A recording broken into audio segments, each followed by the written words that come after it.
All right, while folks arrive, want to say hello. Thanks for being here with us this morning. My name is Wes Griffin. I'm the executive director at BLD PNW.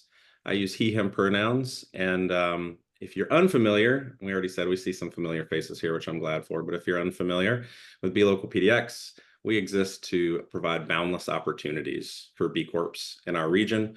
And if B Corp is a new concept to you, I would love to remedy that. Hi. And also, one simple thing to know in the context of today's session is just that certified B Corps recognize the ways that business has long been a part of the problem and are committed to being part of an equitable and regenerative solution. So really briefly, let me jump in the chat. I'm going to drop three things. I'm going to drop our directory so you can get acquainted with B Corps in the Oregon and Southwest Washington region. Before we turn it over to our speakers, I'm going to drop the next chance that you'll have to engage with us, which is a happy hour at the PAE Living Building, one of the most sustainable buildings in all of Oregon. And I'm going to drop my email address because I'd love to get to know anyone who doesn't know BLocal PDX as of yet. And with that, let's get going. Today is our second session of a four-part series on business and climate policy. The intent here was to partner with Oregon Business for Climate and Clean and Prosperous Washington. For some of us to just completely to demystify the climate and policy space, and for others who are a little bit more familiar, just to start getting aligned on the current legislative context, thinking about next year, and work toward collective action, which is becoming more of a focus for the B Corp standards. So with that, pass it over, let some other folks that are arriving here in, and pass it over to Tim Miller from Oregon Business for Climate. All right, good morning, y'all. Good to see you. My name is Tim Miller, as Wes mentioned. I use he, him pronouns, and I'm the director of Oregon Business for Climate. I'm going to tell you just a little bit about what our agenda is today really quickly. We are here at the start. The preview is that I'll tell you a little bit about Oregon Business for Climate, just so you know the perspective that we're bringing to this. And then between Isaac and I, we're going to talk items 3 and 4 there about sort of the policy backdrop in Oregon and Washington around climate change. Sort of what are the big things we have in place so far. And then we're going to talk about the importance of your business voice in climate policy. Super important for you all to engage, and Rebecca will cover that. And then I'm going to do a little recap of some of the things we covered at the BLD conference about ways that businesses can be involved. Super quick, just kind of give you a preview of what that stuff looks like. And then we'll get a look at what the 2025 legislative sessions are going to be in Oregon and Washington. This is early preview. We'll know more in January, and we'll cover more of that in that session 3 we talked about. And then I want to hear what's on your mind. Have you heard about any policies that are intriguing you, things that you think are important? We'd love to have that discussion and a little Q&A. So that's our preview of this session. And who is Oregon Business for Climate? Well, we believe that Oregon should be moving faster to address climate change. And we know that business voices are super important in moving that forward. We also have businesses that are holding us back. So that's why part of why a business voice is really critical, and part of why we're doing this work with you today. Our job is to help you bring that voice and bring us all together in a coordinated way to make an impact. So basically, we have businesses from all sectors. Some that are directly involved in addressing climate change, like renewables and energy efficiency, but others who are not involved in this space in terms of their business, but they see the need for us all to take action to address climate change. So with that, let me get into the policy context in Oregon and sort of what are the big pieces in place so far.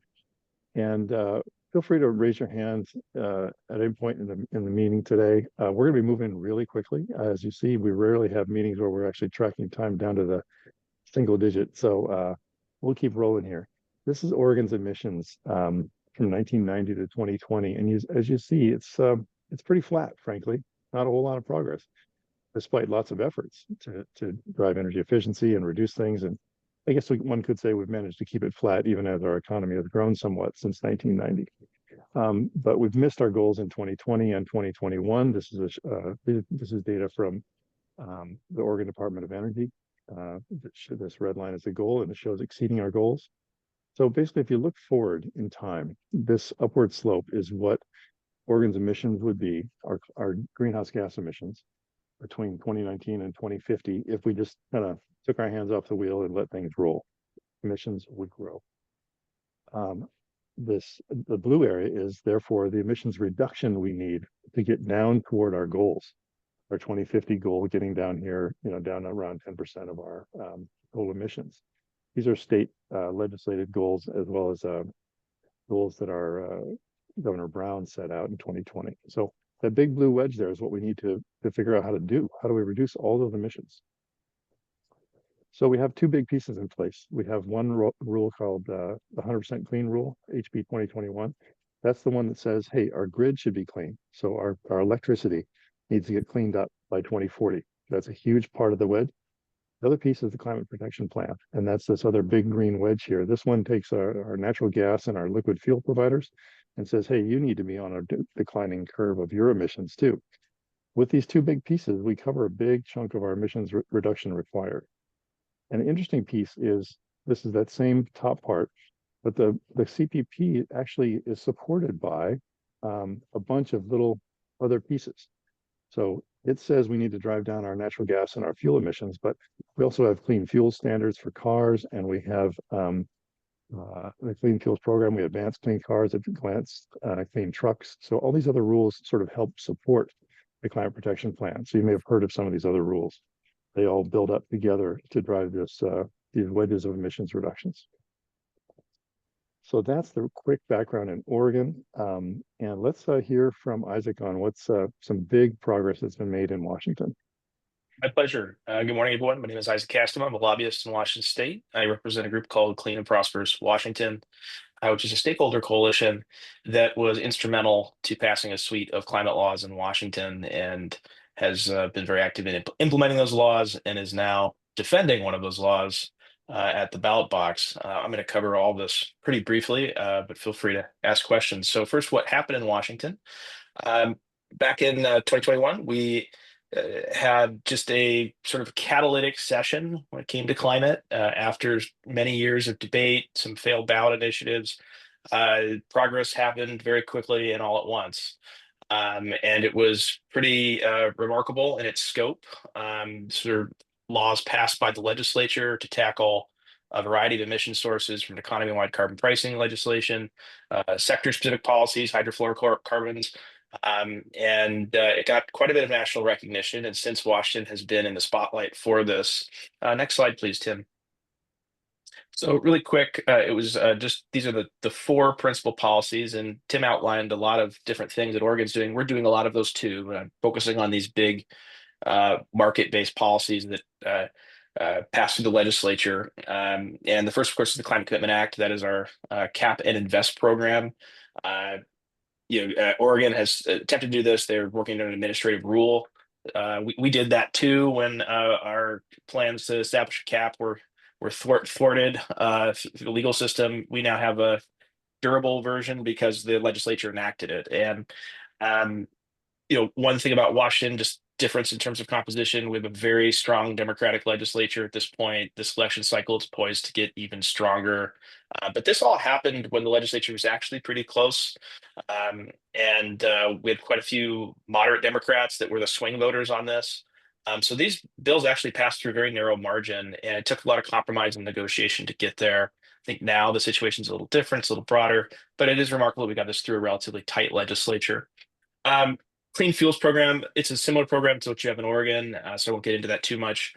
One act that was really critical to, I think, bringing together a coalition of folks that is very broad, and I'll talk more about the coalition in a moment, was the HEAL Act, just a focus on social justice and environmental justice, and really demonstrating that we're going to be embedding those principles through our decision making across a range of policies and government actions. And that's an ongoing requirement, but it did establish a really clear focus for Washington that we have to take this issue seriously. It established a council with the authority to evaluate policies. This is an ongoing commitment that the state has made to take this issue seriously, and it's sort of an evolving piece, but I wanted to point that out because it frames the whole way that we've approached this topic. And lastly, what we did in Washington, I think, is a really valuable lesson in other states, is something called the Move Ahead Washington package, which is which is our climate work is very closely linked with our transportation package. And we found that that was a union that brought a coalition of stakeholders together. Oftentimes, transportation packages and climate policies can, at least in Washington, they were at odds, sort of competing. We really grew the scope of the problem to say that, yes, we have road infrastructure, we have bridge infrastructure, we have ferries. We need to be addressing those while we're addressing climate change. Next slide, Tim. I'm going to just go through this, but this is just if you haven't seen these maps. I don't know if Oregon has a similar tool. This is a map that we developed that allows us to isolate what are communities that have been disproportionately impacted by pollution. And so this is part of what guides our investment decisions and then policy decisions as well. Next slide, Tim. So just in terms of the scope of why these policies matter, RMI recently did a study finding that Washington was the only state on track to meet its deep decarbonization goals.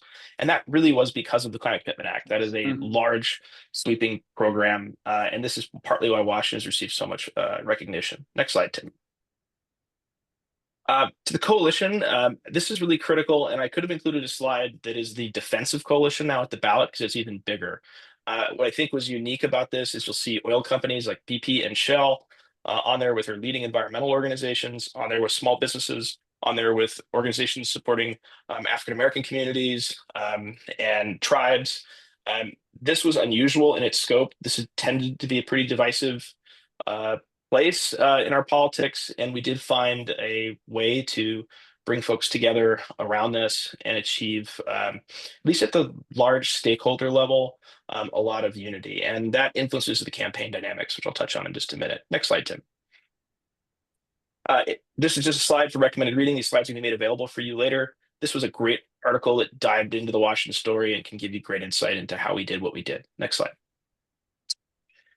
Just a real quick piece of some of the things we're funding from our Climate Commitment Act. It's a major part of it. And the Washington story is not just the regulations, it's now what we're catalyzing in terms of grants and investments and how that's linking up with the IRA and other federal grant programs. But I mean, just a massive amount of investment is going to be coming online here and is coming online right now, but over the next couple of years in just about every vertical you could think of in the clean energy space. And for a state that's not California doing this, this is pretty remarkable investment scale. Next slide, Tim. This just put that in perspective. We had appropriated $2.1 billion initially from this program. We did another billion this last year. So, that's just massive amount of capital. And that enables a lot of discussions and partnerships and then leverage as well, both private and federal. Next slide. If you'd like to see where these kind of things, the things that we are investing in, this is a great map that we developed over the course of the campaign called riskofrepeal.com. It highlights all the various things that are funded by the Climate Commitment Act and shows you where they're invested. I think it's a fun tool if you're thinking about how to make climate communications more effective so that people understand, what is the value of a climate program. This has been very well utilized by press sources, media, and it actually has fairly robust traffic for a graphic tool like this, but people dive in and this is something we created as a nonprofit entity. We leverage state data and that I think added a lot of value, but it's pretty dynamic and I hope you get a chance to click on it. Next slide, Tim. Okay, everybody wants to know, where did this opposition come from? Well, we are now on Tuesday going to have results of a long and hard-fought campaign to repeal our Climate Commitment Act. This was launched by a sort of a far-right conservative coalition led by a hedge fund manager by the name of Brian Haywood. The coalition ended this. I mean, universally, we've had every business organization, regulated entities have supported the no position, and it sort of has been a lopsided campaign, but it does show that there's still resistance, particularly from the far right community about these programs. There's a tremendous amount of misinformation spread about the program. We've been educating. We're really proud about the campaign we've run. If you go to the next slide, you can see why I'm also optimistic that voters will reject this initiative on Tuesday. This is an internal poll that we've released to Politico, so you're able to see it, but it's consistent with public polls we've seen, which is voters are pretty strongly in favor of a no position, and yes is not in a great position heading into election day. This is, I think, really important validation, and we hope that the message is that we win and that other states that take climate action, your voters will reward you for it. And one thing I would just say, when you think about our experience with climate action, despite how tough this issue can be when placed before voters, no individual elected official has faced a penalty for having voted for the Climate Commitment Act. There's been no local election where this has become a decisive issue, even in swing districts. And so for lawmakers looking at this, I think another lesson is voters are not punishing you individually when you take big votes for climate. So I'm going to pause there, turn it back over to Tim, and I'll pick it up later. Fantastic. Thanks, Isaac. And that importance of coalitions is something we were going to touch on here as well, but just broadly great to see the big coalition that supported this. I'm actually going to turn it over to Rebecca now to talk about sort of the perspective and the importance of this work with your business voice. Thanks, Tim. Hi, everyone. I'm excited to see you all. I'm Rebecca Goldcrump. I am CEO and co-founder of the Impact Collective, which is a certified B Corp, and the Collective Impact Chair for B Local PDX. So part of my role as the Collective Impact Chair is to make sure all of our programming aligns with B Local's purpose to create boundless opportunities for B Corps in our region, which includes Oregon and Southwest Washington, which is why we're so excited to have both Oregon and Washington perspective here. And to give you opportunities like this we've heard a lot from the community that you're interested in policy advocacy, but you don't know where to start. And so that's where this came about. And I also, as the Collective Impact Chair, aim to align our programming with B-Lab's vision of an inclusive, equitable, and regenerative economic system for all people and the planet. Next slide. And we recognize that systems change takes many parts. So there's behavior change, culture change, and structural change. You, by virtue of being B Corps or being involved in the B Corp community, the behavior change and culture change is all part of that. You're committed to using business as a force of good. You're involved with the community, integrating B Corp values into your day-to-day actions. But the gap is structural change, and that's where this opportunity for collective action around policy advocacy becomes really important, because we understand that we need laws, policies, legal structures that protect the type of business that we want to do. Next slide. So we're very lucky. You may have noticed this session is offered for free. That is because B-Lab actually provided funding to support this, which is really awesome. They understand how important this is. And they understand that policymakers listen to companies, and that B Corps also have a responsibility to use their influence for good. I'll just share that I just started getting involved personally with policy advocacy just this year as part of my role with B Local PDX. I actually gave public comment a couple times for the climate protection program that Tim talked about earlier. And I'll just share that in my experience in doing that, there were a lot of business voices, but they were all, there's this narrative that any policy for climate is bad for business. We all know that's not true. I was definitely in the minority in saying that actually this is really good for business, this is good for B Corps, and I'd argue it's good for all businesses because all businesses have a relationship to the planet. So that just showed me that we need more of our voices out there, and policymakers really want to hear that. So I am excited to see you all here and to get you all more involved. Next slide. And then a little bit about getting into the specifics about the B Corp standards. In the current standards, the B Impact Assessment, you may know you get points to participate in policy advocacy. This series that we're doing is leading up to an opportunity to take part, to actually take action around policy advocacy. So that will give you points in the current standards. And you may all know that there are new standards coming out. They're publishing the new standards next year in 2025. Then it will actually be a requirement for all B Corps to take some kind of action around policy advocacy. So you're all ahead of the game and you're already taking part in that. But just so you know, that's what's coming up. And that's to show you also that B-Lab is really taking this seriously and is really trying to get more B Corps involved together and and put all of our voices together to create change. And this is a little bit more about what those requirements will look like on the new standards. But you all probably in the B Corp community, you'll hear plenty about that.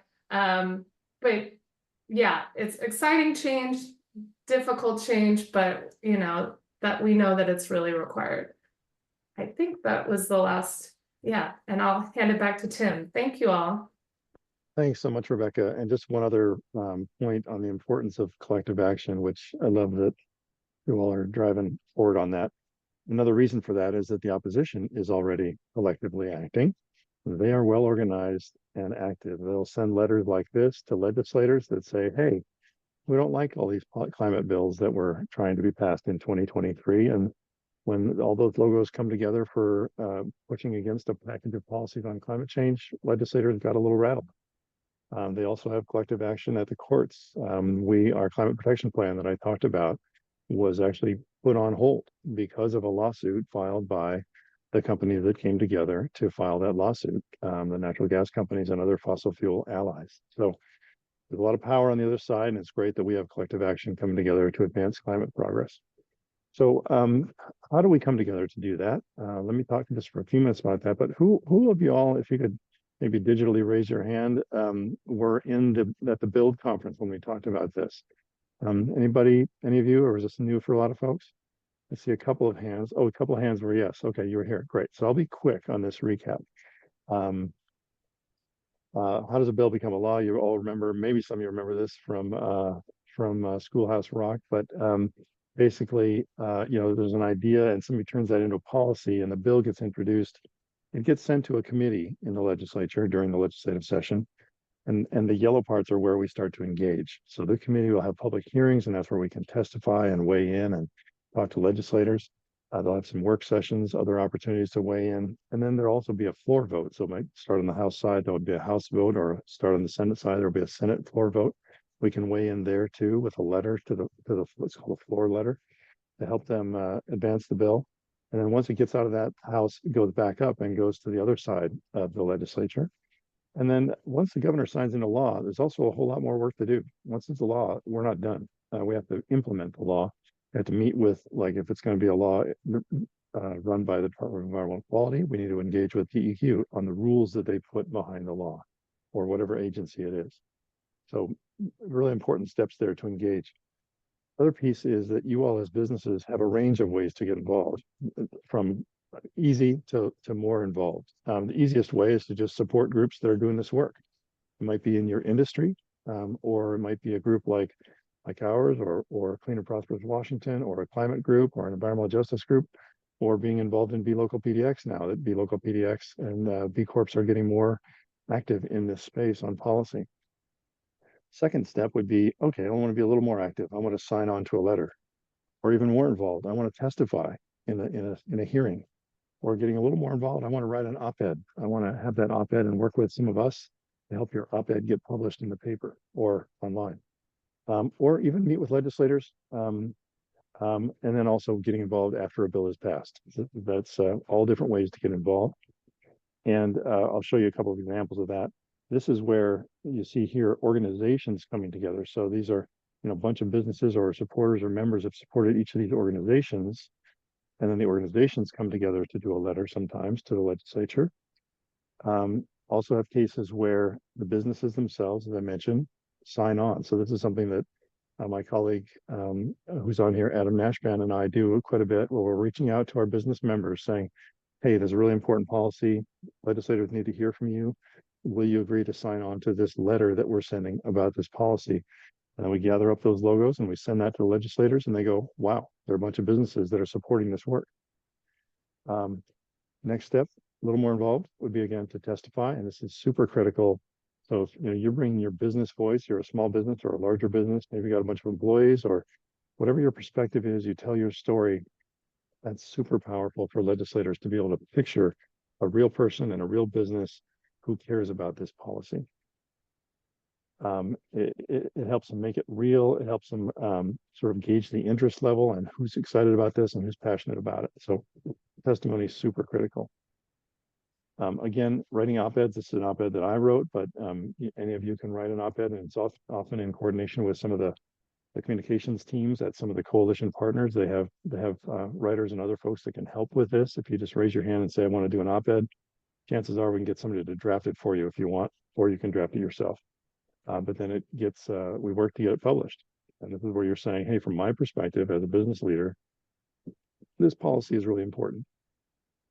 And then finally, getting together and going down to the legislature. We sometimes fill 2 or 3 cars and get a bunch of folks to go down to the legislature and meet with legislators in their offices and put together what we call a lobby day. And those are very powerful. And also people get the vibe of, well, there are 12 people walking around in the building today that are all supporting this policy, and they're all business leaders. People get the message that, oh, there are businesses that support these policies. So that's a quick flyover of some of the things that we can do to advance policy action. Let's see, we're doing fine on time now. Any questions yet? Anybody wants to pop up? That was very quick, I know, but we got a couple more sessions where we can go deeper, and we'll get you more ready if you want to engage this year. I don't see any questions in chat or any questions yet. Anybody? Okay. Let's go now into what is the 2025 session going to look like, and I'll go first, Isaac, and then have you jump in afterward. So what we do at Oregon Business for Climate is we look at all the policies that are flowing into the legislature each year, and then we sort of pick a half a dozen or so policies that we think we can really help on, and where a business voice is critical. Sometimes it's a matter of looking at the justice components of a bill and saying, hey, a business voice would be really helpful to advance the justice argument of this bill, or the business argument, whatever it is. So big topics in 2025 are going to include the transportation package. We're trying to figure out how Oregon can fund its Department of Transportation because as cars get more efficient and we have more EVs, there's less fuel tax. So we got to figure out how to fund our Department of Transportation, and that's going to be a big topic for the whole legislature. While they're doing that, we need to also be sure that we're saying, hey, let's not just pave the earth and put more cars on the road. Let's be thoughtful about this. Let's consider climate change. Let's consider justice. Let's make sure that we're making smart business decisions on the cost of these things as we advance the transportation package. Also, grid transmission. Some of you may have heard, as we clean up our economy and push more stuff to electric, we electrify our transportation, more of our buildings, et cetera. The grid needs to make some improvements to be able to handle that electric demand. So, and we also need to be able to transmit that power from where it's sunny and windy to where we have the big loads. So grid transmission and capacity and siting reform are going to be big topics in the legislature. We were also very involved in a task force with the governor and Senator Wyden and a whole bunch of clean tech businesses to figure out why Oregon is behind on advancing clean technology. So there's going to be a bill that will help advance clean technology businesses. And then just general boosting energy efficiency and cost savings, because folks' bills are one of the biggest concerns that the general populace in Oregon is facing right now. High bills for electric and gas. Those are not due to climate policies, as some people would say. Those are due to gas costs and other things. A little bit on climate policy, but not much. It's mostly due to other factors. And then the other piece that we're going to be working on in the legislature this year is a whole bunch of bills, or sort of a whole bunch of policies that are now going to be underfunded. We want to have EV incentives. We want to help lower income people improve their homes. We want to have heat pump programs where folks can get a heat pump and get off of gas and get AC because we have such hot summers. We want to provide worker relief for folks who are working in fields and farms when it's 110 or 120 degrees, really hot outside, or where there's bad smoke. We want a relief program so they don't have to work in those conditions. Unfortunately, these programs are all going to be underfunded as the current budget goes. Budget is tight this year. So how do we push and support these policies to make sure they get some funding? Those are going to be the conversations that we're having this year in Oregon. And Isaac, I'd love to hear what's going on in Washington this year.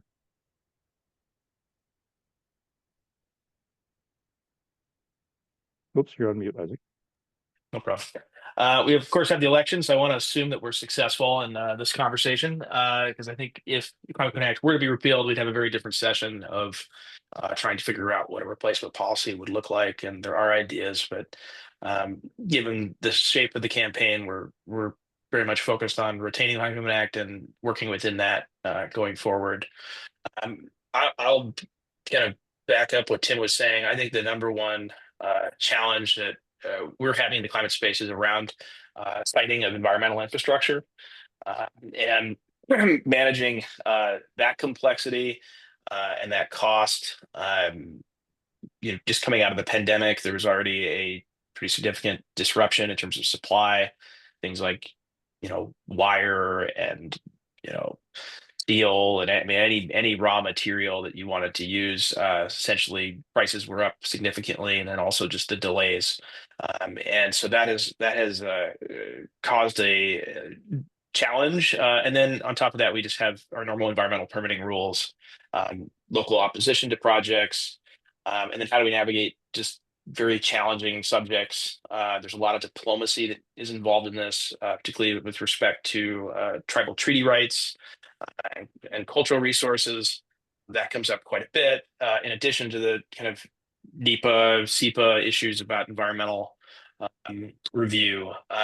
There are somewhat limited things the state can do in this space. One thing that particularly on transmission we struggle with is that has a lot of federal nexus, and that our ability as a state to compel expedited transmission is there's some things we can do, and we've done a lot of those. We're going to take as many shots as we can, but I would just say there's also this partnership angle with the federal government, with BPA, and us figuring that out is a really complex issue. So this year, I think we're going to, since we pass Climate Act every year, we've sort of taken a bite at the apple about how to approach this.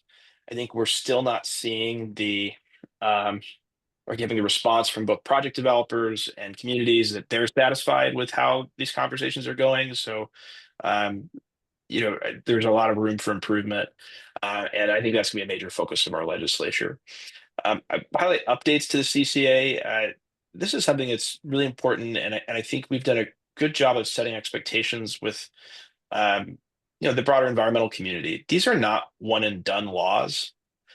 These are really complex systems. And so every year since we've passed the Climate Act, we've gone back and we've revisited key planks of it, not just the spending, but also the mechanism. How's it working? How's it evolving?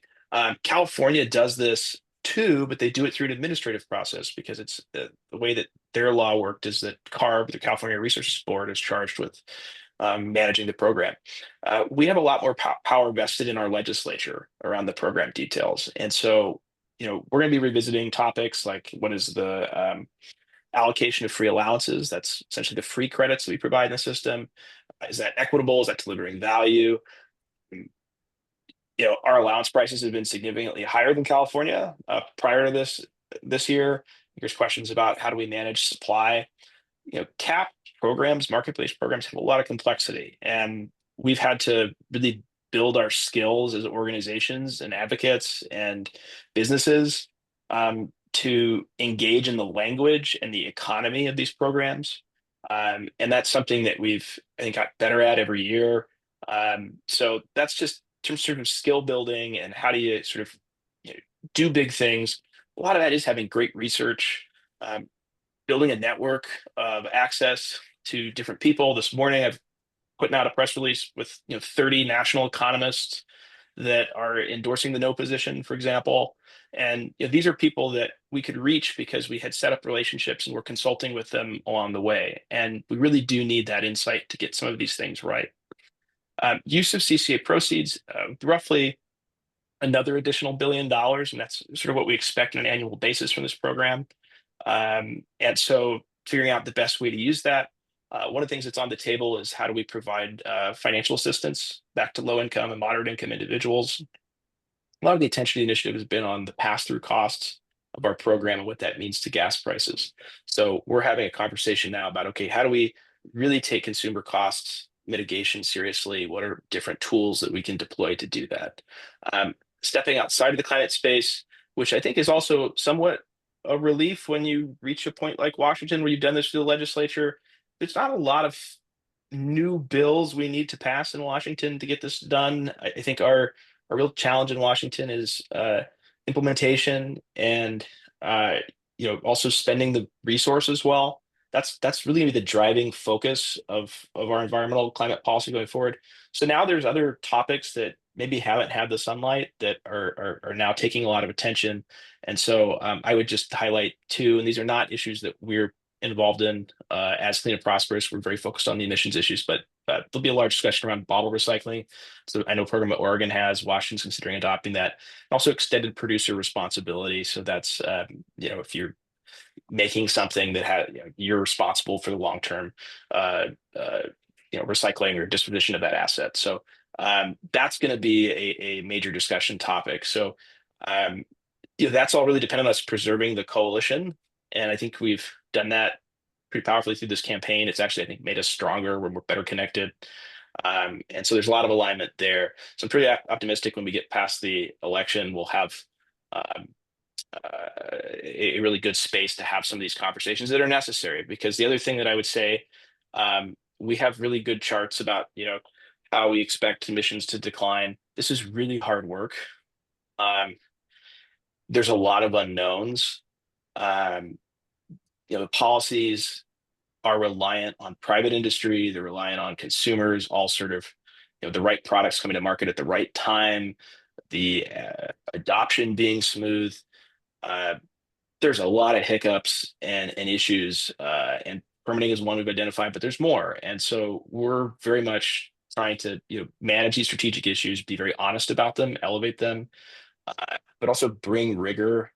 And one of the demands I think that we've been able to sort of put out there that I think has helped shape the conversation is, we can fight about details, but we're all committed to solving the problem. And I think that's one of the sort of entry points for people into the productive policy space is, okay, we're really going to try to solve this, but let's not be shy about things that aren't working or costs that are too high. That's a framework that we've tried to bring to this. So next slide, I just wanted to highlight one other piece because this is, I think, relevant to other states that are looking at this. Washington is very committed to linkage.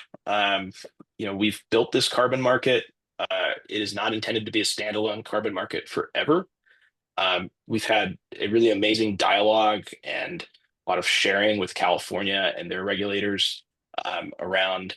They helped shape our program decisions. We made different decisions, but they were very helpful in guiding us through this. I think it's one thing for California that has just a phenomenal amount of resources to put in place these programs. Washington's a smaller state.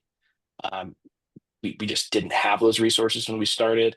So I think it's really meaningful when a state like Washington that's smaller size, doesn't have the same administrative capability, is able to do big things on this policy scale. And one of those reasons is because we can leverage resources out of California. Bringing a broader carbon market has a lot of efficiencies. It's helpful in managing market issues that are real, liquidity, prices being too high, prices being too low. And so we're building a pathway toward linkage with California as well as Quebec. I'd also highlight that we've chartered, we took a group of about 50 Washington stakeholders last year to Quebec. We found them just really wonderful to work with. And it was a lot of kind of cross sharing of experience that I think has been very meaningful. We just did a big tour in Washington of places, and Quebec officials came and saw Washington businesses that are doing things. New York is seriously looking at this. They're actually in the administrative process right now. Massachusetts, Maryland, Illinois.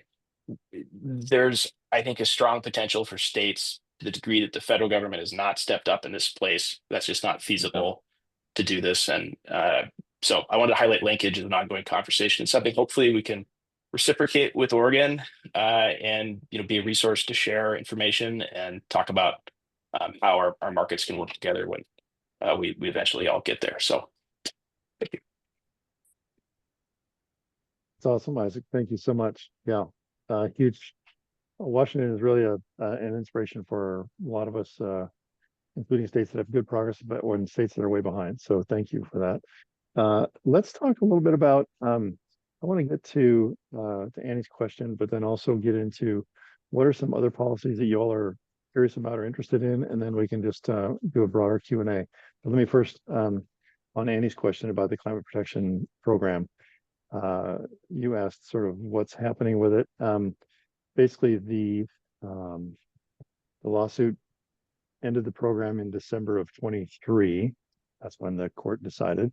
So for all of 24, we've not had the program, but DEQ quickly decided that rather than fighting the lawsuit, it was going to be quicker to reconvene the rulemaking process and spend the year of 2024 reinstating the program. So I was on the rulemaking advisory committee, as were another 25 or 30 people, businesses, environmental justice folks, climate folks, full broad perspective. And we had 4 meetings throughout the year and a long process. And now DEQ is about to publish the revised rules that come from all the input they got in those meetings.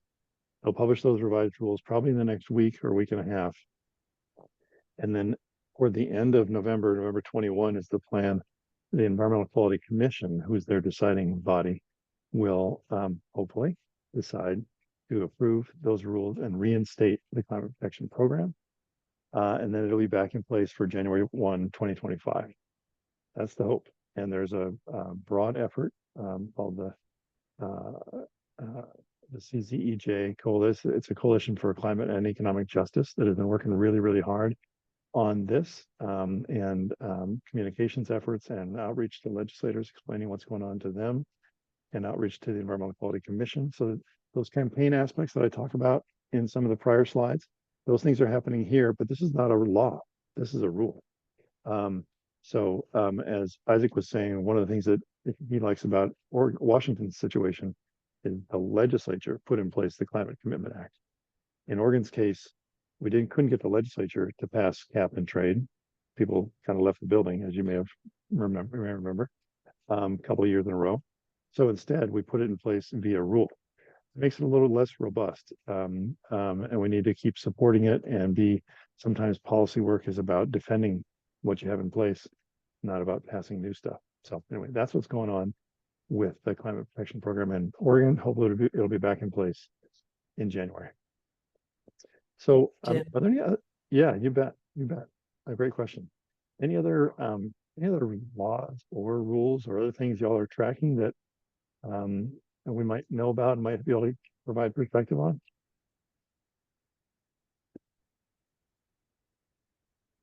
Open season on any other laws.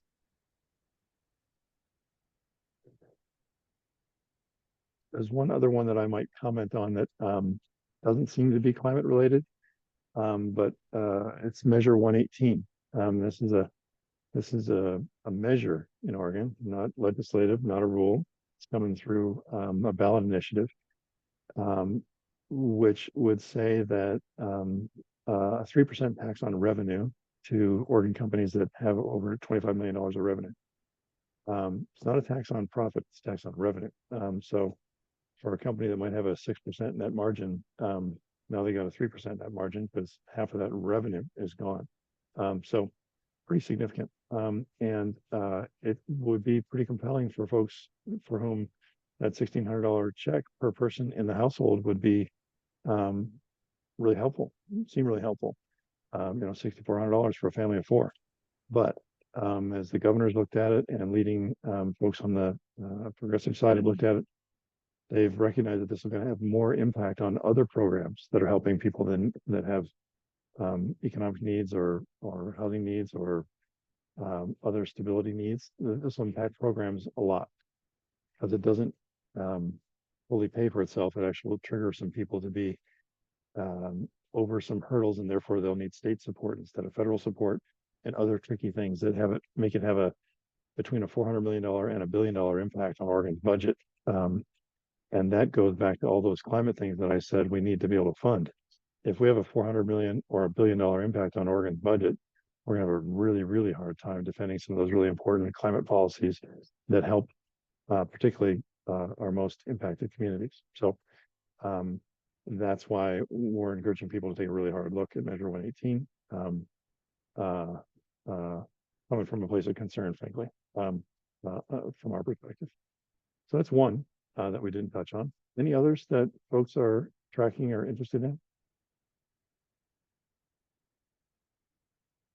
Okay, no, that's Hey, cool. sorry, Tim, can you hear me? This is Athena Yeah. from New Seasons. I'm in a car, sorry. Yeah, good to have you here. Thanks. Nice to see you. I just was wondering if there's any movement or anything that this group should know about any kind of working lands, agricultural policies or bills, or just support needed to help from that space. I know that there's a few work from 2 years ago, but if there's any updates there, that'd be great. Yes, thank you, Athena. Great question. That was Athena from New Seasons, folks. She's one of the members of Oregon Business for Climate and BLD PNW. Yes, Athena, there are some topics related to natural and working lands actually that are coming up, and one is to continue to support the fund for grants for folks who are, I think, small timber owners or running farms to be able to get some grants to tweak their practices towards smart ag.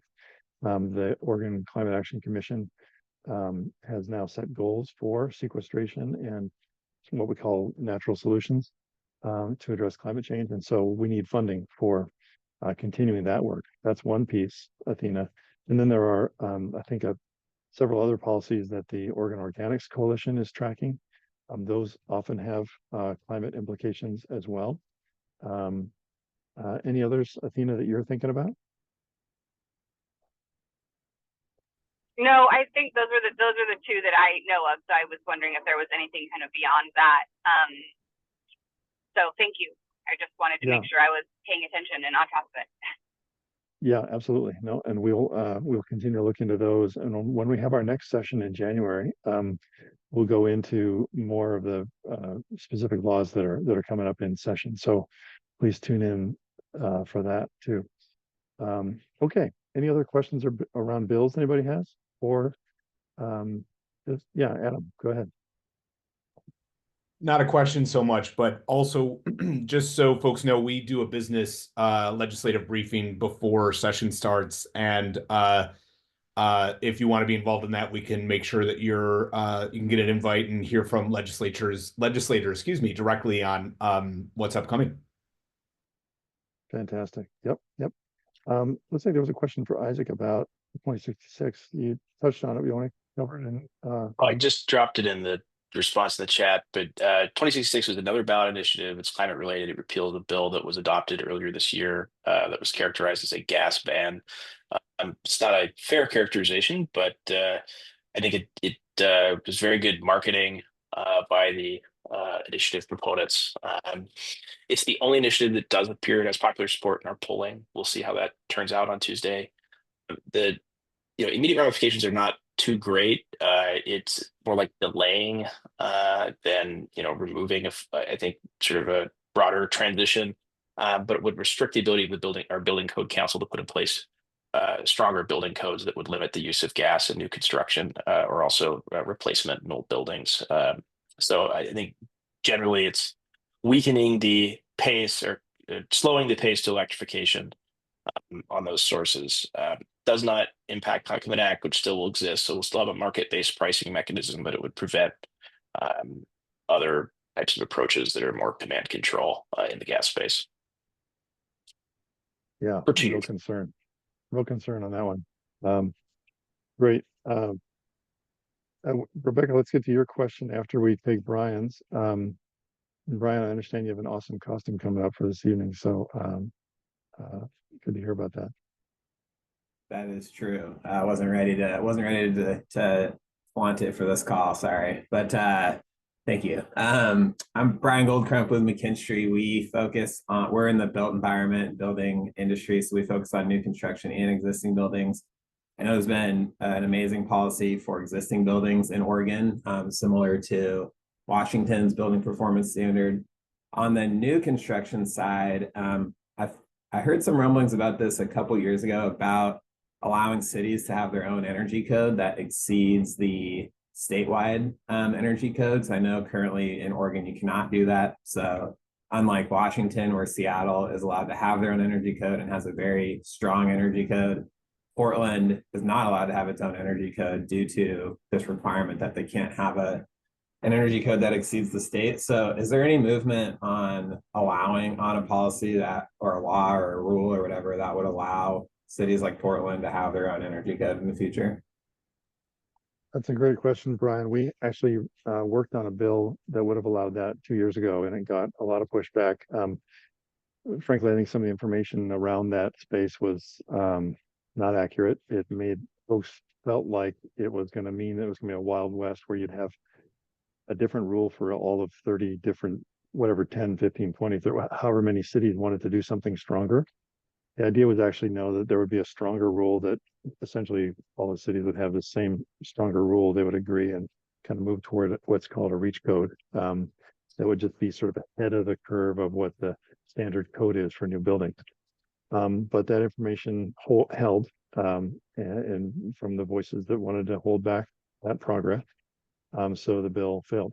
I don't think there's a new reach code bill this year coming up, which would do what you're talking about. There are other approaches that some cities are taking to try to advance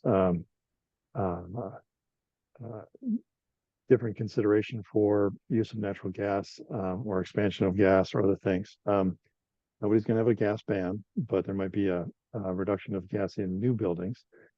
So some cities are working on that, but we don't have a new reach code bill coming up in the 2025 legislature. Unfortunately, Yep. But maybe it'll come back. And then Rebecca, you had a great question about the possible linking of Oregon with other markets like California, Quebec, Washington.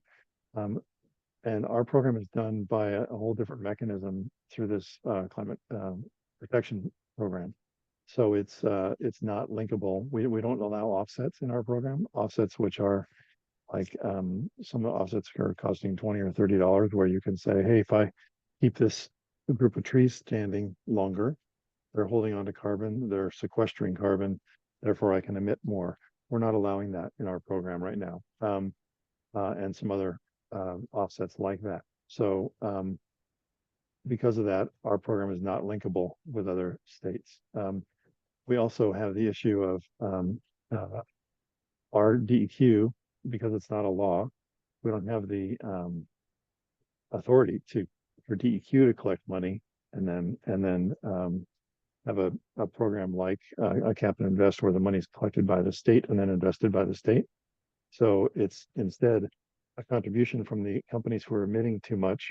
They put money into a bucket that's managed by a nonprofit, and then the nonprofit will make investments with all kinds of scrutiny and all kinds of auditing and all kinds of controls, but it's not money received by the state. So it's a different structure that it was a pretty innovative structure that our DEQ came up with to implement a program in the face of not having a legislative solution like we have in Washington.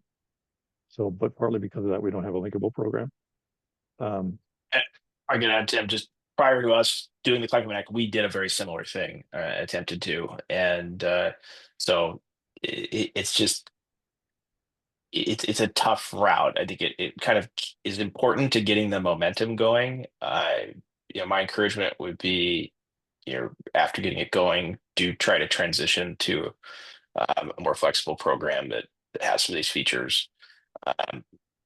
And that was sort of the way we did it. Is it was not viewed as the ultimate end. It was, sort of the stopgap to getting the legislative buy-in to do the real thing. And actually, it was really helpful to leveraging support for the eventual legislative solution, because that administrative cap is not as economically sensitive to businesses as it often, I think, should be or is warranted. And so there were some folks that really did not like that administrative approach, and were more motivated to do something that was market oriented. So that actually helped us quite a bit to go to the administrative path and moving the legislative conversation. Yeah, getting our climate protection program back in place is going to be an important tool toward something like that, or other approaches. But yeah. Yeah, and some folks are giving the climate protection program in Oregon a hard time about the price of the community commitment investments, the CCIs, on a cost per ton basis. What they're not communicating is, well, actually, businesses can trade between each other or at whatever price they want to for their credits.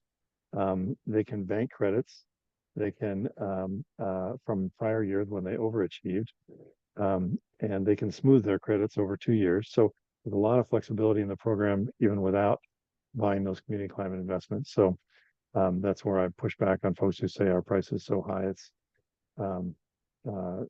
not helpful, but there are a lot of other friendly changes that were made to make it work for business while this is our solution. And then maybe we'll have another solution down the road.